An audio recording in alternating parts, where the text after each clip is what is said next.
A cascade of clean energy, Batang LUPAR bridge construction on schedule, and ANWAR says peace effort in Mindanao must succeed. These are the headlines for tonight. You're now with me, Ranzi Ahmad, and this is TVS Nightline.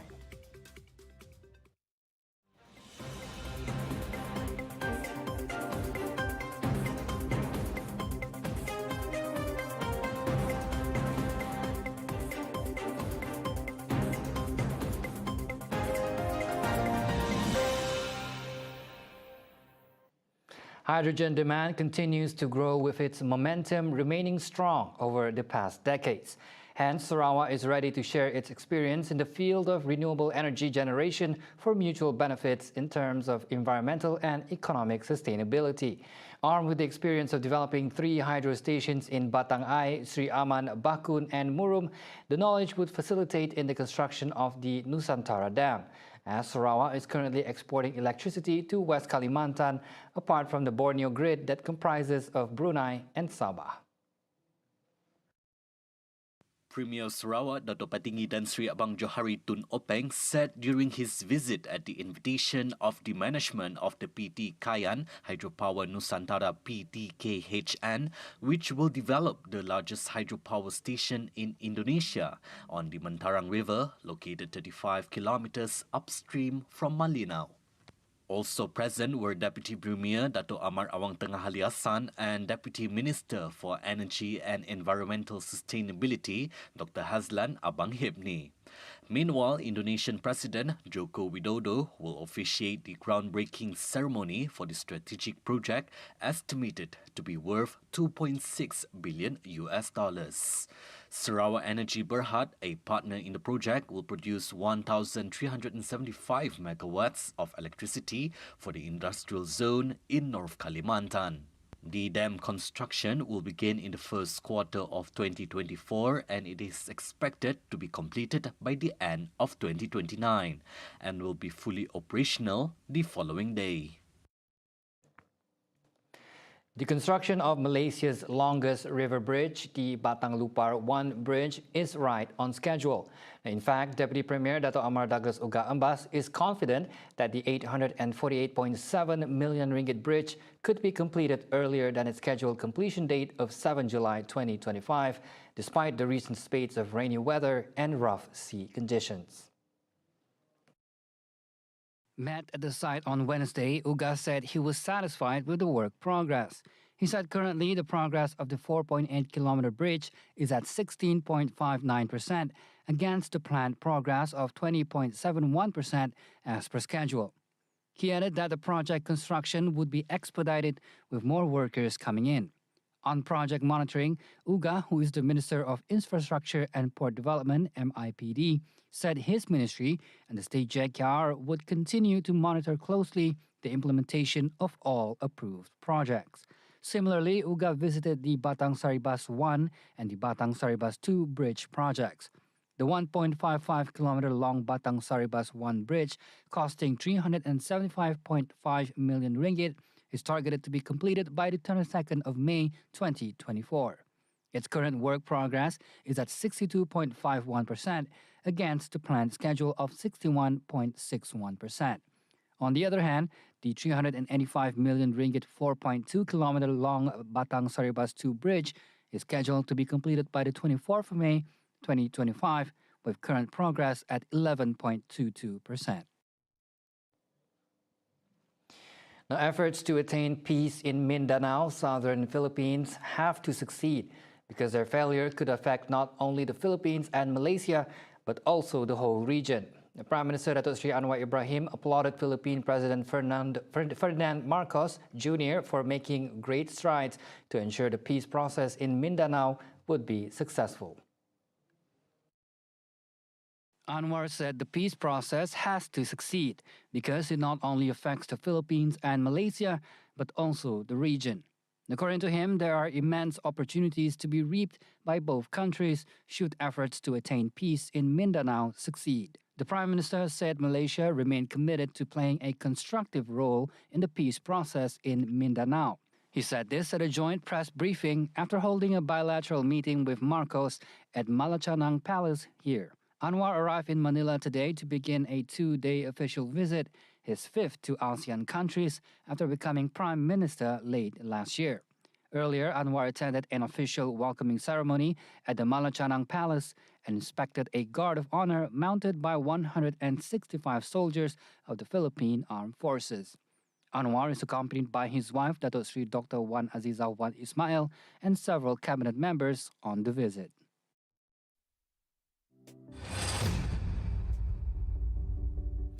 The state government's goal of becoming a developed and high-income state by 2030 is not just idle talk.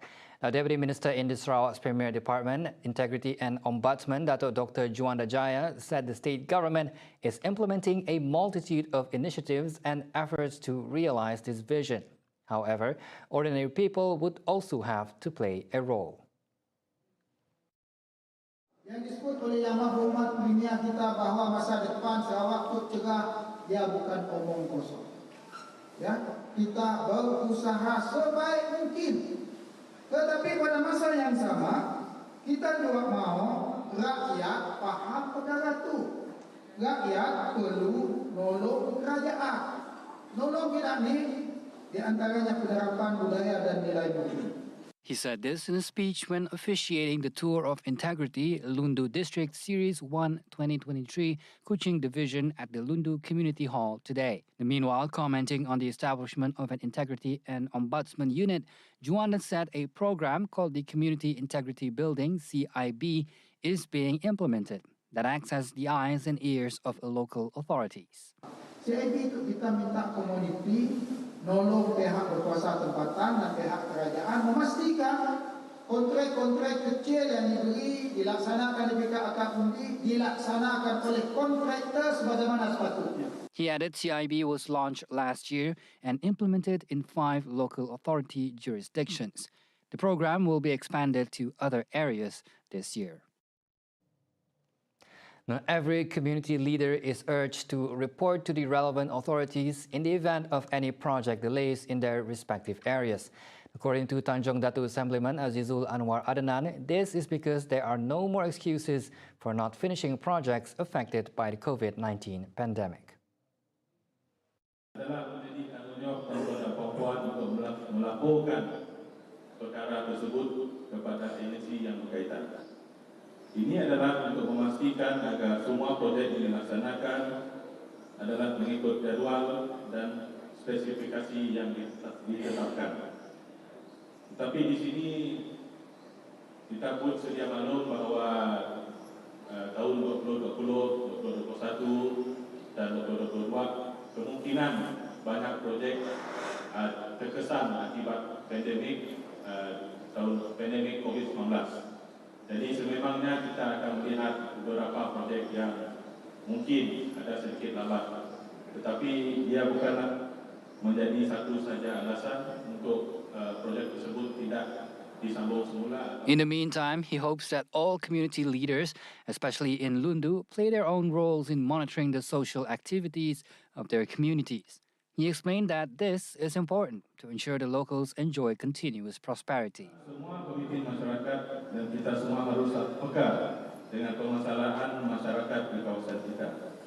Jangan takut untuk melaporkan isu-isu jenayah seperti penjualan tanah di kawasan kampung, kehadiran pendatang asing tanpa izin, pencurian buah sawit dan sebagainya.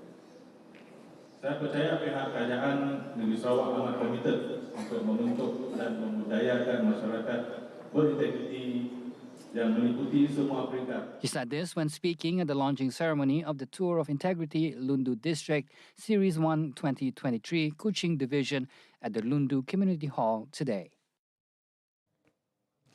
Education is placed as one of the main thrusts under Sarawak Post-COVID-19 Development Strategy PCDS 2030. So much so that the Premier, Dato' Patinggi Tan Sri Abang Johari Tun Openg, envisions free education to all Sarawakian students up to the tertiary level by 2030. As such, PSAO Assemblyman Dato' Sebastian Ting said that each longhouse should strive to produce at least one graduate among them towards reaching this goal. Education is very important. Setuju ke tak? We all agree, very, very important. we must make sure that our children must have the opportunity to get the best education. That is also in line, of course, with our Premier. Ada dengar our Premier has already mentioned few times, beberapa kali lah, dia already said few times and say he would like to have our children, students, to go all the way up to university, free, or will give the scholarship given by our government.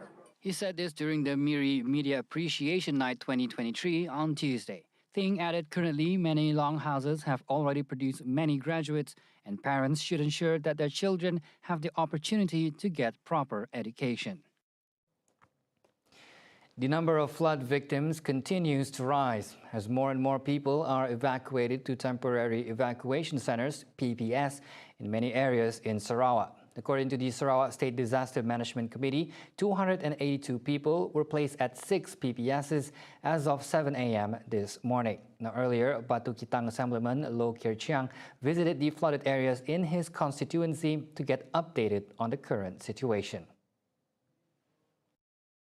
Loh said that other than bad weather, one of the main reasons that caused Batu Kitang to be heavily flooded was the overflowing water from the dam near the area, Bau, and its surrounding areas.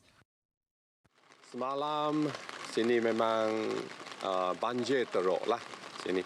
Sebab selalunya kalau ada banjir, Batu Kitang lama akan kena dahulu. Sebab Batu Kitang lama sini ada tempat ada rendah sikit, dan bukan rendah, bukan sebab rendah, sebab ini air turun dari Bengor sana, ya, dari kampung Bengor. Itu bila itu air turun dari Bengor, dari Bau, itu air bukit sana sangat kuat sekali. Batu Kitang memang kena banjir, dan semalam memang sangat teruk lah. He also advised local residents to be extra vigilant and to be alert to the changes in the river conditions, as well as the weather. So I would like to advise everybody who stay on both sides of this river to be careful, to be extra careful. Loh expressed his gratitude towards Deputy Premier Dato' Amar Douglas Ugahambas, who was also the chairman of the Sarawak Disaster Management Committee on the relief efforts. Saya nak ucap juga terima kasih lah resident office yang sudah atur semua. Makanan pun ada, selimut pun ada, towel, blanket, semualah. Itu mattress pun ada. Loh also expressed hope that the heavy downpour will stop soon so people can return to their homes. According to the latest report issued by the Sarawak State Disaster Management Committee, there has been an increase in the number of temporary evacuation centres open. The latest PPS being in STK Chonghua, Batu Kawa. With this, the total number of active PPS in active use in Sarawak is 6, whereas the number of affected flood victims has risen to a total of 282 people. Sabarkas Sarawak will continue its role in cultivating the youth, in addition to producing capable leaders since its establishment 50 years ago. According to its Vice President, Abang Abdul Aziz Dato' Abang Abdul Rauf, Sabarkas also remains relevant as a medium to unite all races in Sarawak. Sepanjang kita adakan program bukan saja untuk 50 tahun, sebelum ini kita lihat penglibatan golongan belia amat menggalakkan. Dia selain sebagai contoh penglibatan dari para pelajar dari college community untuk program, salah satu program kita iaitu Bubur Lambuk, kita memang setiap tahun kita adakan. Kita lihat penglibatan dari golongan muda dan golongan yang sedia ada bergabung untuk melaksanakan dan untuk menjadikan satu program itu dilaksanakan dengan baiknya. Abdul Aziz, who is also the political secretary to the Premier, said numerous proposals will be implemented to build closer relationships with the community, especially the youth. Sabarkas has even made a paradigm shift in the effort to elevate the youth today and make them a charismatic generation. Ingin merekrut ahli-ahli baru untuk join Saberkas. Setakat berita ini dia ditulis, kita lihat sebanyak 53,000 members baru didaftarkan. Bukan saja bersama 50 tahun, kita adakan program, kita akan buka satu booth untuk mereka datang register sebagai ahli Saberkas. Memang banyak manfaatnya. Now, in conjunction with Saberkas 50th Golden Jubilee Celebration 2023, a total of 727 programs have been listed, including social, education, training, and entrepreneurship programs. The programs are aimed to nurture the spirit of welfare and self-care among the youth and society at large. Two men went through a terrifying ordeal when a car they were traveling in was swept by a strong current on Jalan Skimbi, Maradong in Bintangor in the wee hours of this morning. Now, Bintangor Fire and Rescue Station Chief Nicholas Balulin said the station received a distress call regarding the incident at around 2:52 a.m. Mangsa yang masing-masing berusia 32 dan 28 tahun dicari dalam perjalanan dari Skimbi ke Pekan Bintangor.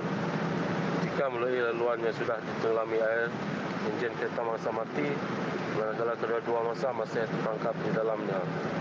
Bomba menerima panggilan pada jam 2.53 pagi dan bergegas ke lokasi dan sempat memberikan bantuan untuk mengeluarkan mangsa. Pasukan bomba menggunakan tali penyelamat untuk membawa mangsa ke tempat yang selamat. Mereka seterusnya menaiki kendaraan polis untuk ke Pekan Bintangor.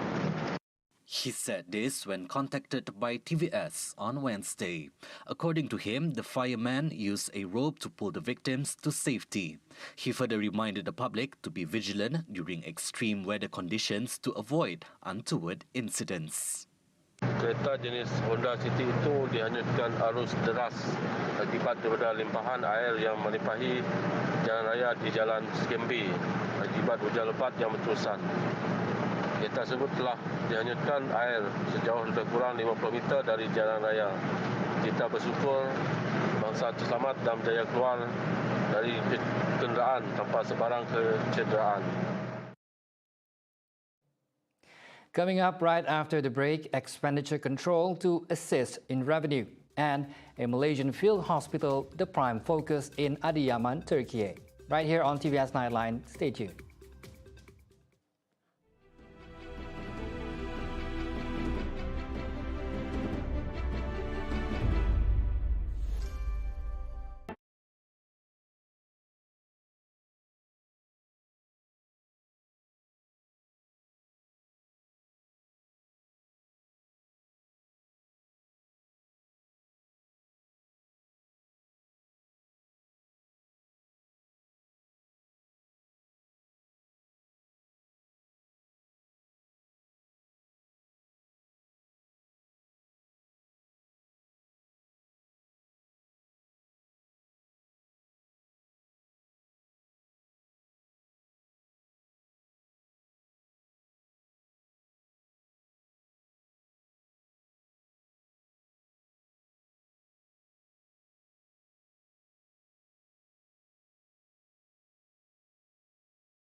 Welcome back. The government still has the means to control the country's expenditure, particularly development expenditure. This will also ensure it is more prudent and accurate according to the project plans. At the same time, this will also indirectly assist the government in terms of better revenue needs. Economy Minister Muhammad Rafizi Ramli said if the government is able to manage the implementation of an approved project well and ensure it is carried out within the allocated expenditure without the increase in costs from year to year, the need to spend could certainly be reduced. He said this after delivering his address at the HSBC Asian Business Forum on Wednesday. Meanwhile, Rafizi said the government should look at GST as a better tax collection mechanism and not a mechanism for it to collect more taxes. According to him, in other countries, when the people's income reach a high level, a majority of the people would pay income tax. Australia respects any decision by the Malaysian government in regard to the operations of the rare earth plant in Gebang, Pahang, belonging to the Lynas Rare Earths Limited. Visiting Australian Foreign Minister Penny Wong said that rare earth elements were a critical part of the new economy, including that in renewable energy and other high technology. All of us need to work out how we find a way to make sure we can both mine and process in ways that may retain the community's confidence, because we're all going to need these rare earths. She was responding to a question during an interview that the Australian mining company's subsidiary in Malaysia, Lynas Malaysia Sdn Bhd, could lose its operating license if it failed to comply with conditions prohibiting the production of radioactive waste in the country after July 1 this year. Wong pointed out that Australia and also Lynas have always placed the highest level of safeguard for the environment. The Atomic Energy Licensing Board had approved the renewal of Lynas Malaysia Sdn Bhd's license for a period of 3 years from March 3, 2023 until March 2, 2026. However, cracking and leaching activities that produce radioactive waste can no longer be conducted in Gebang, Pahang after July 1st. Previously, the Malaysian Science, Technology and Innovation Minister, Chang Leh Kang, said all license conditions that have been decided for the period of March 3, 2020 until March 2, 2023 must continue to be complied with by Lynas. Since operating in Malaysia in 2012, Lynas has produced approximately 1.08 million metric tons of radioactive waste, WLP residue, and this amount of waste is expected to reach 1.2 million metric tons by July 2023. The Malaysian Field Hospital, HMM, operating in Chalikan district of Adıyaman province in Turkey, has become the primary focus of local residents and earthquake victims to seek medical attention. Starlight 2 Commander Brigadier General Dr. Amran Amir Hamzah said the Malaysian Armed Forces established HMM was the only hospital that provided medical services to residents and earthquake victims after the hospital in the district was severely damaged by the earthquake. He said the population in Adıyaman is about 16,000 and their 25-bed hospital is now unable to operate to provide necessary medical care to the residents. Elaborating, Dr. Amran said that although there is a clinic located nearby to the field hospital, it does not have specialist doctors or complete equipment to treat patients. According to him, the field hospital, which has 110 personnel and provides specialist facilities such as orthopedics, surgery, obstetrics and gynecology, pediatrics and ophthalmology, has treated 888 patients since it opened on February 14. Dr. Amran said most of the personnel assigned to the field hospital have extensive experience and have been involved in humanitarian aid missions around the world.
Back on TVS Nightline, on Tuesday, FBI Director Christopher Wray said that a leak from a laboratory in Wuhan, China, has most likely caused the COVID-19 pandemic.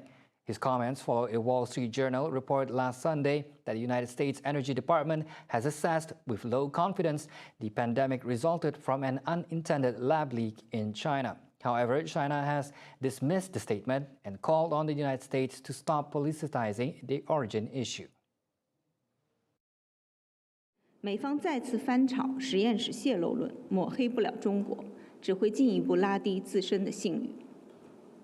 我们敦促美方尊重科学和事实，停止将新冠病毒溯源问题政治化，停止搞政治溯源、情报溯源，停止干扰、破坏国际社会的团结抗疫和全球溯源科学合作。 In a television interview, Wray said that he could not share many details of the agency's assessment because they were classified. He accused the Chinese government of doing its best to try to thwart and obfuscate efforts by the United States and others to learn more about the pandemic's origins. The report also added that 4 other agencies still judged that the pandemic was likely the result of a natural transmission, and 2 are undecided. Meanwhile, White House National Security spokesman John Kirby said on Monday the U.S. government has not reached a definitive conclusion and consensus on the pandemic's origins. At least 32 people were killed and 85 others injured when a passenger train collided with a cargo train in central Greece late Tuesday night. Data from the local firefighting authorities reported that the collision took place near Greece's 4th largest city, Larissa. The passenger train, with around 350 passengers aboard, was traveling from Athens to the northern city of Thessaloniki, while the cargo train was on the way from Thessaloniki to Larissa. A local official said that the first 4 carriages of the passenger train derailed due to the collision, with the first 2 carriages almost destroyed. Rescue teams have arrived at the site, and hospitals in the region have been informed to prepare for the rescue efforts. Meanwhile, the cause of the accident remains unclear. See the world closer with TVS as we bring you the latest news updates both locally and internationally. For more headlines anytime, anywhere, just head on to our official website at tvstv.my or follow us on our social media platforms. And that's all the time we have for TVS Nightline. I'm Razi Ahmad. Thank you for watching and have a good night.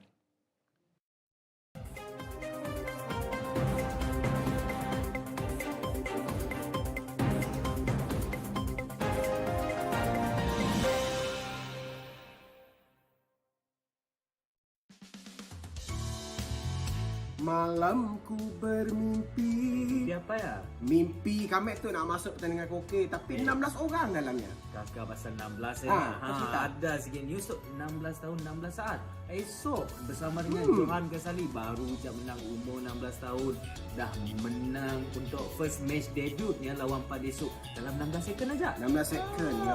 Hebat nampak. Kita ada yang peliharaan sih? Ada pusat, ada remote, ada kita ada di rumah ni. Banyaklah. Kita selalu beri makanan apa yang sedapnya? Mana ada di dapur dan tudung sarang ni lah makannya. Boleh macam ni sebab esok kita ada topik peka tentang pemakanan hewan peliharaan anda. Kita mau tahu lah apa sebenarnya bagus untuk hewan peliharaan anda. Betul. Esok edisi Khamis Sejahtera Asia akan menemani anda di TVS Saudara 1 dan Saudara dan MyTV 7.45 pagi hanya di Sejahtera Asia. Daripada inspirasi kami cetuskan inovasi. Jumpa lagi. Bye. Daripada inspirasi, kami cetuskan inovasi.